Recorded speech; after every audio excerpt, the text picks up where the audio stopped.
ஒரே ஒரு பொருளை மட்டும் நீங்கள் எப்போது செய்கிற கொத்தமல்லி சட்னியில் ஆட் பண்ணி பாருங்கள். இதோட டேஸ்ட்டு தெய்வாமிர்தமாக இருக்குங்க.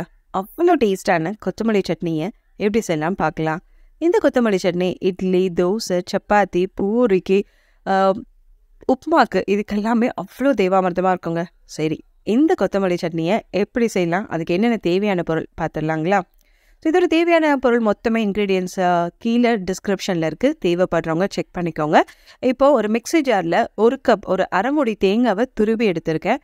இதுக்கு ஒரு 5லேருந்து 6 ஸ்பூன், ஒரு 25 கிராம் இருக்கும் பொட்டுக்கடலை, காரத்துக்கு ஏற்ப 3 அல்லது 4 பச்சை மிளகா. இதில் ஒரு முக்கியமான விஷயம் என்ன பார்க்கணும் அப்படின்னா, கொத்தமல்லி மட்டும் நல்லா ஃப்ரெஷ்ஷாக இருக்கணுங்க. ஃப்ரெஷ்ஷாக இருந்தால் தான் ஒரு டேஸ்ட் இருக்கும். இது ஒரு 1/4 கட்டு கொத்தமல்லியை அப்படியே கழுவி க்ளீன் பண்ணி கொஞ்சமாக இந்த மாதிரி சின்ன சின்ன பீஸஸாக போட்டுக்கோங்க. தேவையான அளவு உப்பு. நான் சொன்ன ஒரு இன்க்ரீடியன்ட் என்னன்னு கேட்டிங்கன்னா தயிர். ஒரு 50 ml அளவுக்கு தயிர். இது எல்லாத்தையுமே மிக்ஸி ஜாரில் நல்லா ஃபஸ்ட்டு கொரகொரப்பாக இந்த மாதிரி அரைச்சி எடுத்துக்கோங்க. இந்த ஸ்டேஜில் ஒரு 1/4 டம்ளர் குறைவாக வந்து தண்ணி ஊற்றிட்டு கொஞ்சம் நல்லா அரைச்சிட்டிங்க அப்படின்னா இந்த சூப்பரான கொத்தமல்லி சட்னி ரெடி ஆயிருங்க. இதுக்கு நீங்கள் வதக்க வேணாம், எதுவுமே இல்லை. ஜஸ்ட் ஒரு 1 minute இல்லை 2 minutesல வந்து நீங்கள் இந்த சட்னி அரைச்சிடலாம். ஸோ இதை அரைச்சதுக்கு எப்போ போல தாளிப்புக்கு கடுகு, கருவேப்பிலை, காஞ்ச மிளகாய் இதெல்லாம் தாளித்து போட்டுடுங்க அப்படின்னா இந்த சூப்பரான கொத்தமல்லி சட்னி ரெடிங்க.